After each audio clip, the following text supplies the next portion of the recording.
All right, here we go again. Wednesday afternoon. Still no firm word on the 49ers defensive coordinator front, but there are increased rumblings that Kyle Shanahan is getting close. We might soon see white smoke rising out of the 49ers facility in Santa Clara. Mike Silver had this tweet today, and this is following up on Tim Kawakami's tweet yesterday that he thinks that the 49ers and Shanahan might be close. Silver's insight right here is interesting. In NFL coaching circles, there's a belief that Kyle Shanahan is preparing to fill the 49ers' vacant defensive coordinator opening from within.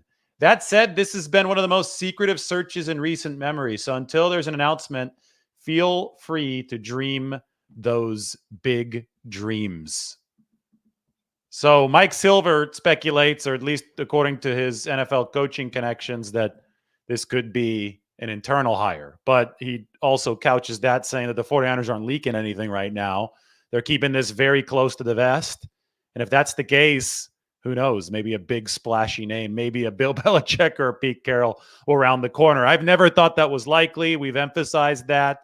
Obviously, it would take a remarkable step down from a Super Bowl winning coach to be on a staff where he's got a boss on the coaching staff. That being said, the 49ers are at a unique crossroads. This is a defense that was the number one unit in 2022. It retains most of its core talent from that season. They obviously underperformed under Steve Wilks, and Wilks was the first outside the family hire for Kyle Shanahan at a coordinator position. Previously, it had been Robert Saleh, who was part of the original family in 2017, and then D'Amico Ryans, who was a linebackers coach, promoted to defensive coordinator. So we're at the point right now where you look at history and you look at what's worked and what hasn't for the 49ers and for Kyle Shanahan, and he fired Steve Wilks because it wasn't a good fit and the defense didn't perform. And looking back, you see that the internal hires have indeed worked, but is there a big enough external hire in this situation to allow Kyle Shanahan to depart from the internal only philosophy for a second straight season? I think the speculation about a purely internal hire, somebody that's actually in the building right now, as opposed to somebody who has familiarity with the system but is outside the building. I think that one of the things that puts some serious doubt on that is that Kyle Shanahan had an opportunity to internally promote somebody last season but didn't. He had a chance last season to, well, I guess Daniel Bullock still wasn't even the head secondary coach, so it would have been a big jump. But somebody like Daniel Bullock was already on staff. Somebody like Nick Sorensen was already on staff. Chris Kasarik, obviously, but we've already discussed that he'd probably rather remain a defensive line coach. But if Kyle Shanahan didn't believe that he had anybody on staff last season to assume play calling duties of the defense, then he probably wouldn't have gone for Steve Wilks in the first place, unless there was a big time arrogance with this process in thinking that it didn't matter who the defensive coordinator was, that the 49ers had such a talented roster on that side of the ball and such a good process that you could plug anybody in, and even if they weren't familiar with the system, and they would still succeed. If there was some of that thought going on, I think it got shot down by what happened this year. The defense dropped from number 2 to number 26 in run defense, and from number 1 to number 12 overall DVOA. The defense wasn't good enough for what the 49ers wanted to do this season. So I think that at the very least, if the 49ers go outside the building, they're going to make sure that there is a schematic fit this time instead of trying to fit a square peg into a round hole. They try to take Steve Wilks' secondary, mix it in with their 4-3 wide 9 defense. The front and the coverage never really meshed, and obviously they've moved on. So a couple external candidates. Oops, I actually put Gus Brady. That's my spelling error. Let's fix that up on the screen. Not Tom Brady, not Gus Brady, Gus Bradley, who comes from the Seattle tree, used to be Robert Saleh's boss, and Jeff Olbrich, who is the defensive coordinator of the Jets. Now, issues with both of these moves, and they've been rumored to be candidates, but again, we don't know if they're actually candidates because this has been such a secretive search. The issue with both of these moves is that both of these guys would have to make lateral moves, and to do that, you have to get permission from your current employer. In New York, that's Robert Saleh. Saleh is Jeff Olbrich's boss. So these are just names. but they're names that I think fit the idea of experienced play caller that fits within the structure of what the 49ers want to do schematically and structurally. Because the successful defensive coordinators under Kyle Shanahan and this defense have had linebacker backgrounds. That's Robert Saleh, who used to coach linebackers, and D'Amico Ryans, who was an all-pro linebacker and obviously also coached the position. The 49ers have been big ever since 2017, and especially since 2019 when they picked up Nick Bosa and Dee Ford, about tying the pass rush and the coverage together. The linebacker position is in between both. Sometimes you'll have the linebackers blitz. They obviously are called linebackers. They back that front line. And in the 49ers system, they also cover. They get guys who can blitz and who can run. There's a reason why we consistently said over the past 2 years the 49ers had the best linebacker core in football. So the fact that their DCs before Steve Wilks, who was DB oriented, their DCs before him were linebacker oriented, that fact I think is significant now as the 49ers are looking for the next coordinator. That's why I mentioned, just as a prototype, a young coach like Aaron Curry, who is currently with the Pittsburgh Steelers, linebackers coach there, former linebacker under Pete Carroll. He knows that very important fulcrum position that is the linebacker position that the 49ers, I think, have wanted with their defensive coordinator. Kyle Shanahan said that the main reason that Wilks didn't work out is because the 49ers weren't doing what they had grown accustomed to doing at the linebacker position. That was the main fracture point. Somebody like Gus Bradley understands linebackers, obviously understands the scheme. Olber is working under Robert Saleh in New York, and Robert Saleh obviously brought the scheme to San Francisco from Seattle, or at least the origins of it. I get that it's evolved over time, so that there's a reason that both of these two guys have been mentioned in the discussion circles. And that same reason you could extend it to Pete Carroll. There's a reason that people talk about Pete Carroll because he's the godfather of the 4-3 wide 9 scheme. Maybe not the wide 9, but he did run the elephant edge rusher. They called him the elephant back in the day. That actually originated in San Francisco when Pete Carroll was the defensive coordinator in 1995, 1996. That eventually morphed into the Leo role. The 49ers have since dropped the Leo, but I could explain here for those of you who are like, what the hell are you talking about? In 95 and 96, Carroll was the defensive coordinator of the 49ers. He had worked under Monty Kiffin earlier in his career, and obviously the Tampa 2 coverage, all that stuff that Pete Carroll liked to do on the back end, that was developed early in his career, and then it evolved over time. When he got to the 49ers and worked under George Seifert, he added more ingredients to his defensive evolution, and one of the key ingredients was the cover 3 and the 4-3 pass rush. The 4-3 pass rush with a super athletic edge rusher opposite of his big defensive end. And he called that edge rusher the elephant. The elephant was a remnant of what George Seifert had named the position for Charles Haley.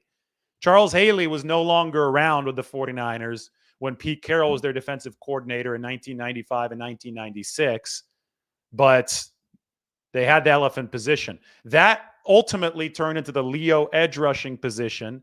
And Pete Carroll, 15 years later, when he took over the head coaching job of the Seattle Seahawks, made sure that Legion of Boom secondary with Richard Sherman and Earl Thomas and all those guys, he made sure that they had a very good speed rush in front of them.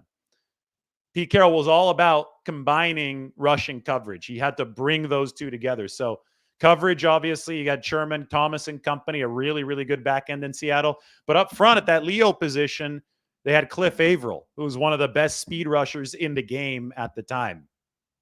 They obviously had Michael Bennett inside. He was a phenomenal 3 technique, a really good defensive tackle. But I thought that the speed rush of that Seattle team was something that really made them tick. So Robert Saleh was an assistant on Carroll's teams back then in Seattle. Gus Bradley, by the way, was the defensive coordinator, which is why we're talking about him right now. And Robert Saleh went to the 49ers in 2017 to become their defensive coordinator.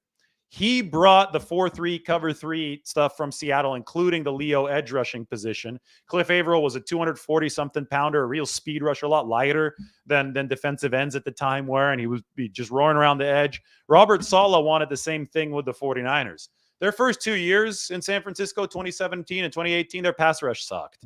It was a building time. They brought in Elvis Dumerville in 2017. It was a Leo, but he was playing the last year of his career. Got 5 sacks that year. It was just a way to really instill culture in the building. I don't think they were really planning to win in 2017.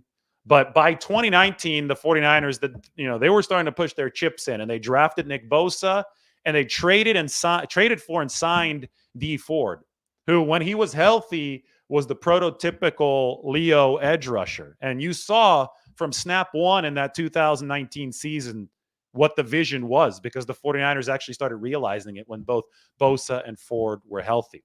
Now, over time, the wide nine, which is when you line your defensive linemen up super wide. Jim Washburn, I think, really started that whole philosophy. And his mentee was Chris Kasarik, and the 49ers brought Chris Kasarik in 2019. So that's an important part of the story, too, because that really changed the front for the 49ers. It's when the defensive linemen line up extra wide, big gaps in between them, so they could take advantage of their speed and get around the offensive tackles. They could run the hoop. Obviously, with a little bit more of an advantage if they have that wider angle. The wide nine is vulnerable theoretically to interior runs just because everybody is a little bit further apart. You need Ferraris along your defensive line to make it work, because everybody is covering more space if they're elongated, right? There's bigger room from gap to gap. You're not all stacked together in one bunch. So as time passed, the 49ers needed to invest more and more in their defensive line to make the wide nine work, because teams tried to attack its weakness, which was the gaps in between the super elongated defensive linemen up front. And they also started to attack the edge where the speed rusher would come. So if the run defense eroded for the 49ers, they would be in worse down and distance. If you're in 2nd and 4 as a defense instead of 2nd and 6 and 2nd and 7 due to your struggles against the run on first down, all of a sudden you're in between a rock and a hard place, because maybe your edge rusher is going to be in the game on some of these snaps.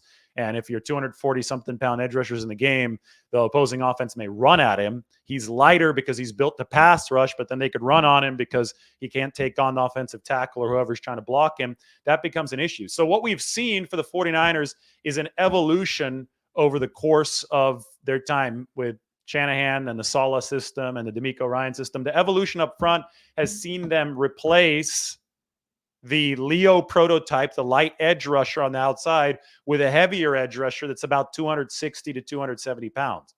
They've gone back to the more standard run defending weight at the position opposite Nick Bosa. So anyway, that's a quick lesson on how this scheme has evolved. And obviously they brought in Steve Wilks, and they told him they didn't want to mess with the front last year. That was all about the secondary and the coverage combinations there. But you can see how complex this stuff is, and there's really cool history of it that does date back all the way to Pete Carroll being the defensive coordinator of the 95 and 96 49ers. The 95 49ers had the number one defense in the league. That was the year after they won their most recent Super Bowl. They lost to the Packers that year, 27-17 in the playoffs. But Caroll was the defensive coordinator of that team. And when you see this history intertwined, to me, it's all fascinating stuff. And you begin to develop an appreciation of why somebody might think this will be an internal hire, why somebody might think that this is going to be a hire from the outside, but focused on linebackers and also somehow tied to what the 49ers used to do. And Jeff Olbrich played for the 49ers after Pete Carroll had left. Caroll was at USC while Olbrich played for the 49ers from 2000 to 2009. I should pull up a picture of Jeff Olbrich, because I think if you bring in Jeff Olbrich and he becomes your defensive coordinator, you absolutely have to go to some retro 49ers uniforms. What I mean by retro 49ers uniforms, well, I want to find a nice crisp picture of Jeff Olbrich. And I'm not talking about retro, like really old days. I'm talking about, we got to see the jerseys in the 2000s for the 49ers. Here we go. We got a good one. We got a good one that was featured on The Athletic. Boom. Let's get this up on the screen. These ones right here. What do you guys think of these uniforms? I say that if Jeff Olbrich is hired as the 49ers defensive coordinator, you've got to go back to these once a year for as long as Olbrich is there. Imagine Brock Purdy, somebody like Brandon Aiyuk, somebody like Christian McCaffrey wearing these uniforms from the 2000s and the late 1990s as well. it wasn't all futility for the 49ers in these uniforms. They beat the New York Giants in the 24-point comeback in the wild card round in these uniforms. That was January 2003. They actually beat the Green Bay Packers on the Terrell Owens catch, too, in January 1999 in these uniforms. So there was some success here. I know that the back half of the 2000s, that got uglier all the way up to the firing of Mike Singletary, and then they brought in Jim Harbaugh. And around that time, I think it was 2010, maybe even 2009, that they went back to the uniforms from the glory days. But I think these uniforms under the radar deserve some respect. And I know that there are a lot of fans who grew up in this era. So this was their first memory of the 49ers. And that's Jeff Olber, who people are talking about as potentially their next defensive coordinator. But none of this has been confirmed. This is all speculation. And for me, it's just a fun chance to talk about different uniform combinations.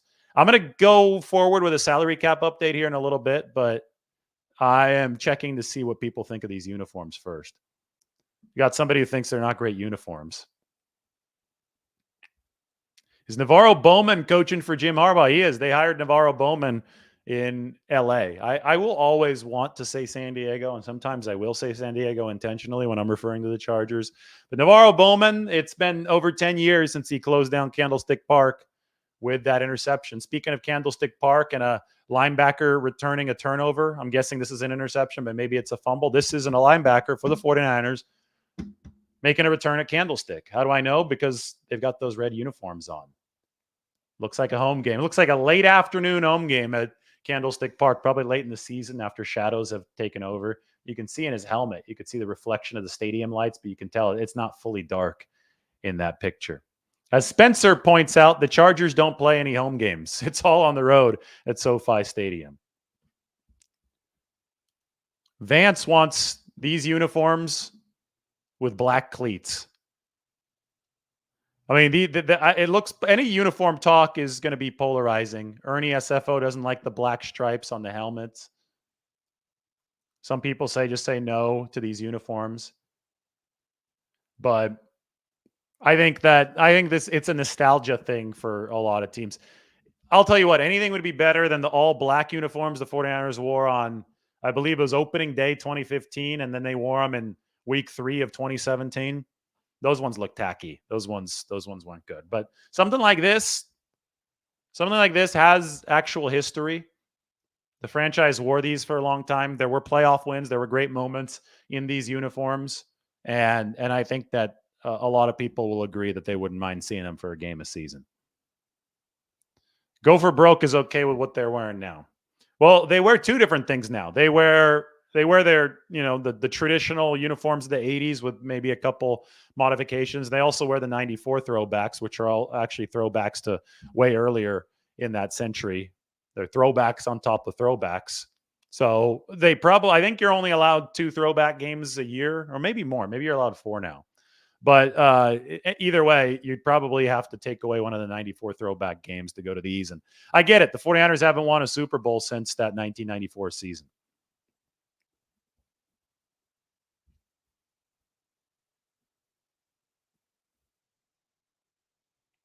All right, I'm going to give you guys a nice salary cap update now, the salary cap check-in. I'm going to delve into this much further next year because tomorrow, sorry.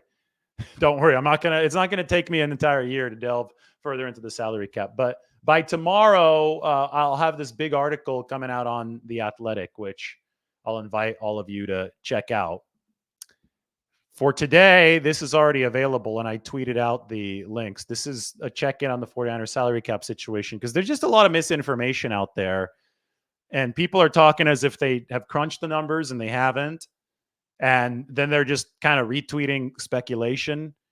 And there's nothing worse than somebody at a national level speculating, which is fine. They could speculate, and they make it clear that they're speculating, but then taking that speculation and making it sound like it is some kind of gospel on the 49ers salary cap. To understand this, you actually have to do the work, and you have to break down the numbers, because if you don't do the work, then you're not going to understand it. You're just going to be hearing differing opinions from people who have, I think, various motives to paint the 49ers situation in a certain way, and you're not going to just be able to appreciate the grounded truth for what it is.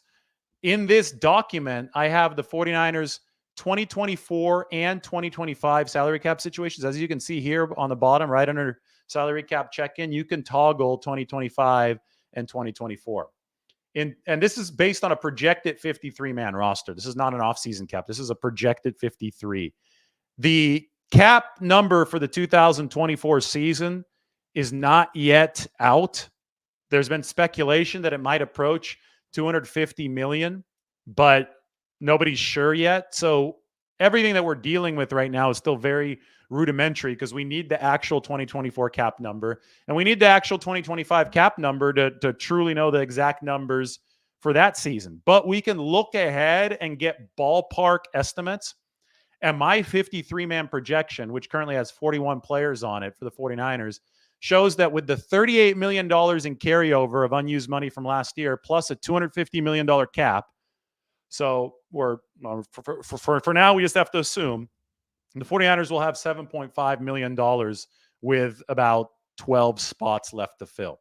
Keep in mind that their 2024 draft class is not going to cost a lot of money because the draft is the cheapest way to rebuild a roster. It will cost about $3.3 million total in offseason money. And then depending on how many players actually make the 53-man roster, it could cost up to $12 million in season money. Because in the offseason, only the 51 most valuable cap hits count toward the limit because you've got 90 men on the roster in the offseason.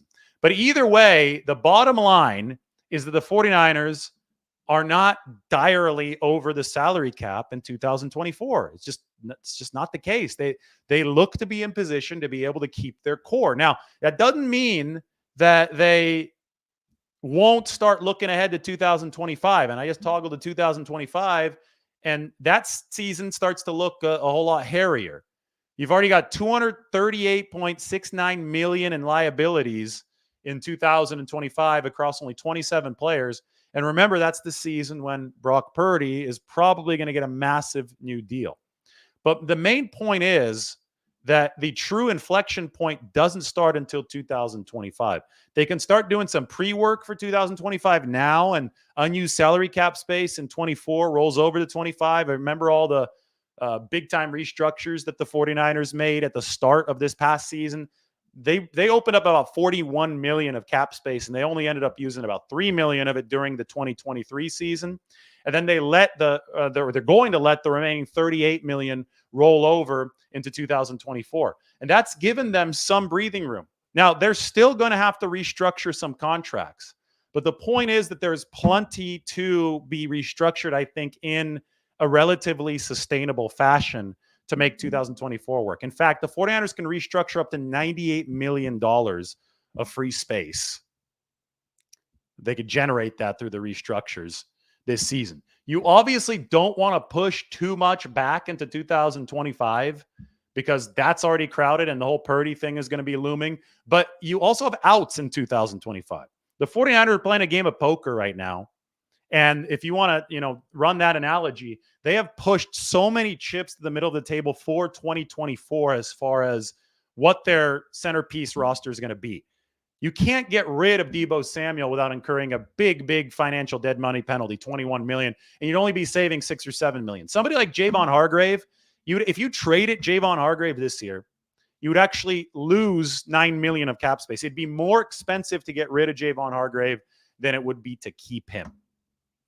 Those are just a couple examples of how firmly committed the 49ers are to their core in 2024. Now, not saying that they might. It's not saying that they won't move Brandon Aiyuk. That's obviously possible, but it makes, I think, viewing the potential of that, it makes you realize that it's less likely than it is likely, just to put it bluntly, because they are in the business of succeeding in 2024, and it would be hard to succeed in 2024 when you lost one of the best receivers in football. So that's the cap situation. If you have any questions, let me know. But I tweeted these today, and you can go ahead and check out the actual documents that they're at Lombardi himself on Twitter. I could probably drop them into the chat section. Maybe I'll do that. I'm going to drop one into the chat section right now, and I could answer some of your questions. But this kind of stuff is obviously rather complex, and hopefully I do a good job illustrating it for you. Why would you want to cut Kyle Juszczyk and Eric Armstead, first of all? And then why would you want to cut Jake Brendel if you don't have a replacement for him? I don't understand this whole mentality of trying to make a team better, but then cutting starting players. Like, it was the number one offense in the league this year. Is Jake Brendel the best center in the league? No. Other side of the football, though, Eric Armstead is a terror when he's been healthy. He's been really good. And hey, even if you did cut him, even if somehow removing a good player made your team better, which it wouldn't, you'd still be facing dead money penalties. So you'd save some money, but you'd still be inefficient with it. You cut players when they're no longer productive for you, or if you see they won't be productive for you in the next season. And Eric Armstead has still been a very, very productive player for the San Francisco 49ers. So you might be able to redo some of these deals, restructure, not necessarily pay cuts, but maybe in some case you can also negotiate a pay cut with somebody. But you might be able to shuffle the cap money around. But outright getting rid of guys comes with a big downside that a team that just put together a really impressive season, has a really good roster. They don't want to be gutting this roster just so they could play financial Tetris. That's just not how these things work. Brendel is a solid and cheap center. Yeah, and I mean, Brendel has his weaknesses. He got pushed back a little bit this year. Some of the power runs to the inside. You could definitely use some more beef, but center is a really important position in Shanahan's scheme, to the point where he went out of his way to sign Alex Mack after he went out of his way to sign Weston Richburg. They think or thought, well, we'll see where they stand with Jake Brendel moving forward, but they believe that he can give them what they need at a relatively affordable cost. Whether that continues to be true moving forward remains TBD, but it isn't easy to find upgrades at any of these positions, including Jake Brendel's center position. Big Moody is already a slightly above average kicker, and he was just a rookie. He should only be better next year, and you have him at a cost-controlled price for the next 3 seasons.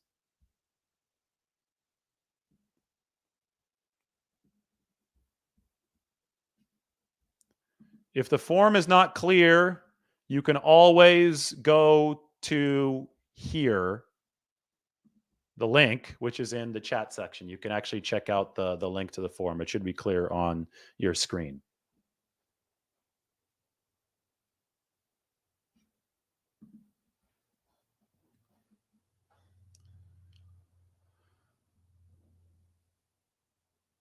This is funny. The 49ers should hire Caroll, Belichick, Saban, Vrabel, and Brandon Staley. They should just make an all-star coaching staff, or at least an all-star coordinator staff, and then all those guys can fight up in the booth when trying to determine what the play call is going to be.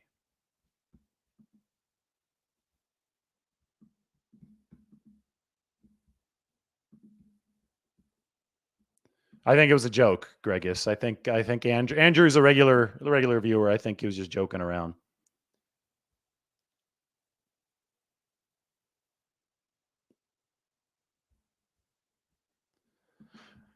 This is how you do it. Just let them fight it out on every play.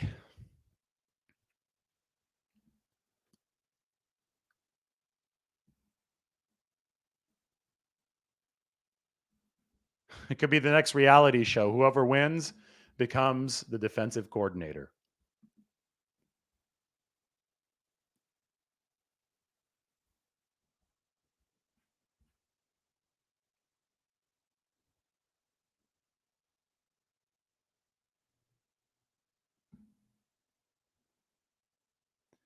If the 49ers restructure their contracts, Aiyuk will stay.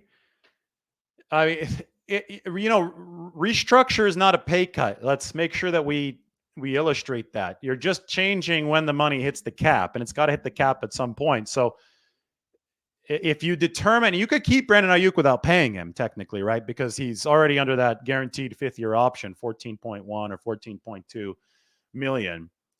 But if you're going to re-sign Brandon Aiyuk, you're still and restructure players, you're still adding money, and it's just a clear sum situation. You're summing up money that has to hit the salary cap at some point. Now, I will say this. if they extend Brandon Aiyuk this offseason, his cap hit will almost certainly go down, not up for 2024, because they could backload the deal. And that's how any team up against the cap is going to operate. You want to spread the money out into future years, not this year. So a cap hit of about $14 million for Brandon Aiyuk right now could drop into, I don't know, 8 or 9 million this year if they extend him. Nick Bosa's cap hit went down last year. It was 17 million on the 5th-year option. I think it went down to about 10 million. So that is an important ace that the 49ers have up their sleeve as far as fitting their salary cap under the 2024 limit.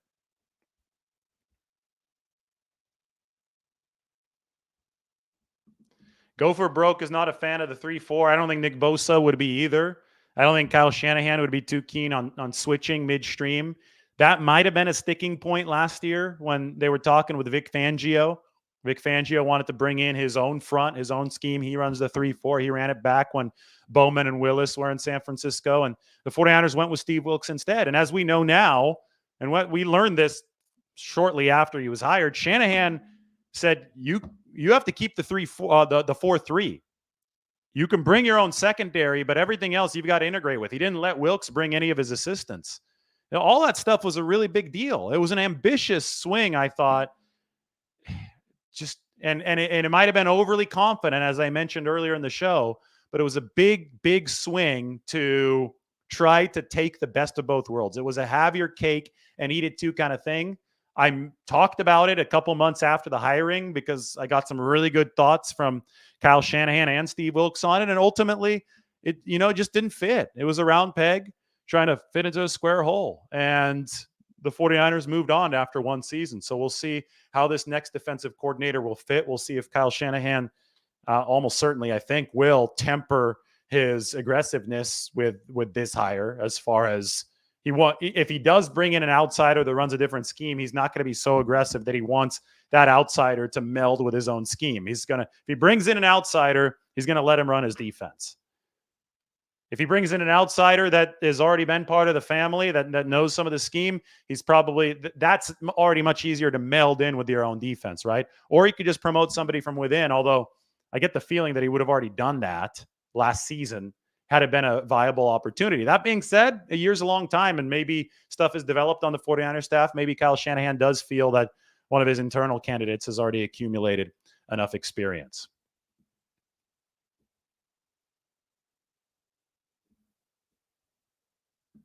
Yes, you can play the 4-3 base without lining up the ends at the 9 technique. Although I think that Kasarik loves the wide 9.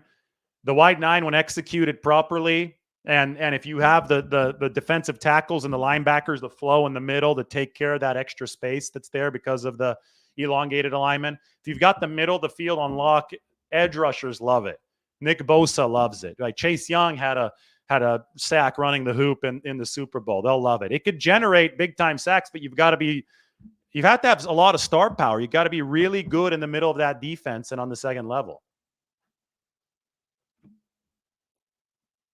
Mike Silver did not report that. I put Mike Silver's tweet up on the screen. He said, in NFL coaching circles, there's a belief that Kyle Shanahan is preparing to fill the vacant defensive coordinator opening from within. So reading comprehension is really important here. According to NFL coaching circles, and there's a belief does not equate that is something that is determined at this point.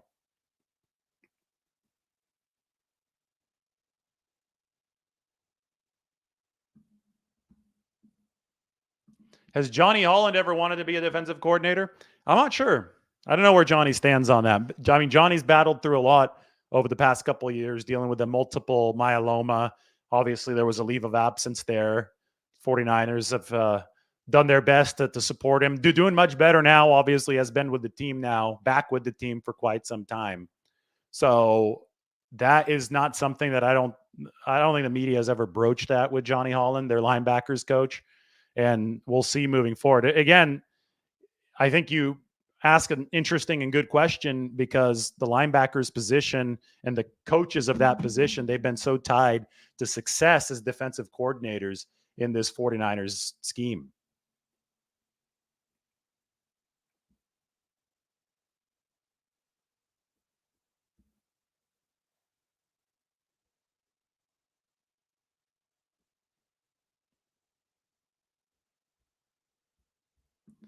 I don't know what it would be. I think you guys already know I talk about the Kings ransom standard, and I think that's where the 49ers stand here. I do think that we'll probably get a little bit more on the record from John Lynch next week at the NFL Combine. So until then, I'm talking about the salary cap. I've got a big piece on the cap coming out tomorrow on The Athletic. You can go ahead and check that out. But I just don't think that it's even appropriate at this point to be speculating too heavily on this Brandon Aiyuk situation, because all options do seem to be open for the 49ers, but they are leaning strongly based on how good Aiyuk has been. They're trying to keep this guy. They're trying to pay this guy. And until we hear a little bit more from John Lynch, it's just boundless speculation about what might be a happy asking price for the 49ers.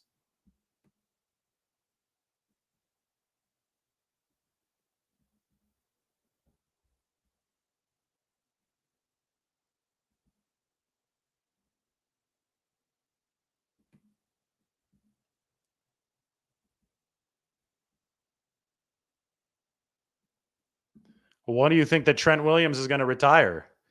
He's still under contract for several more seasons, and he played just as well this year as he ever has. Trent Williams retiring might be something that has to wait until after the 49ers win a Super Bowl, because I know that he's hungry to try to get one.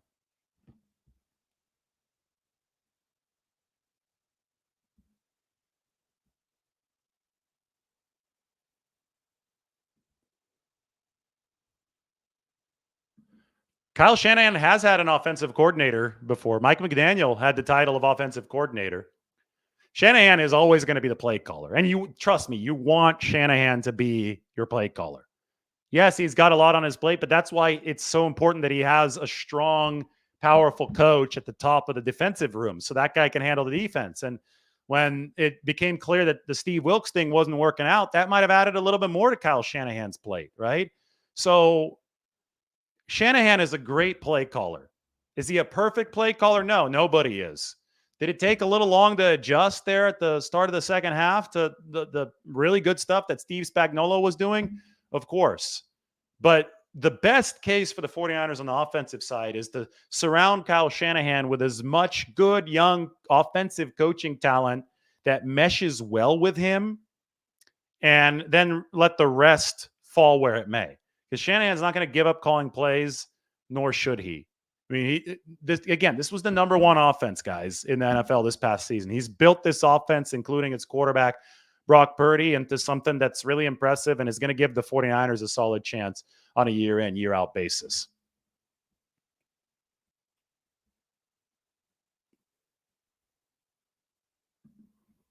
A strong, independent defensive coordinator.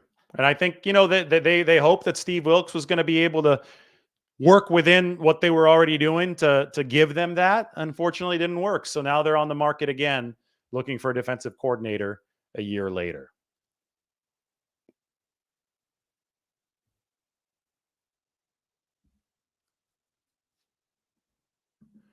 The number one offense wasn't going up against the Chiefs offense. The number one offense was going up against a top 5 Chiefs defense coordinated by one of the best to ever do it in Steve Spagnuolo. So, I mean, the Chiefs offense also struggled against, and they have one of the best quarterbacks ever already in Patrick Mahomes. They also managed only 19 points against a relatively weak 49ers defense compared to what we had seen in years prior. Chiefs managed 19. 49ers number one offense manages 19 against a really damn good Chiefs defense and an excellent defensive coordinator. Unfortunately, too, turnovers happened. That Christian McCaffrey fumble happened. The turnover happened on the punt. That killed the 49ers as well. End of the day, you lose the game. The Chiefs did a lot of good stuff, too. The Chiefs brought a very balanced team to the table. It's not something that you divert course because of. You just try to improve your team. You see where the weaknesses were. You don't blow everything up. You try to patch up the weaknesses, get better there, and take another swing at it next season. All right, everybody. Thank you. That was your salary cap check-in. That was your 49ers defensive coordinator look. We're going to talk to everybody. It's not all quiet. Well, it technically is. I put the wrong text title up, though. The update is that the defensive coordinator search might be nearing its end, according to some speculation and reports, but technically, we don't have an announcement yet. When we do, we'll talk to you at that point. All right, everybody, thanks for joining. I got to go lift some weights. We'll talk to you soon.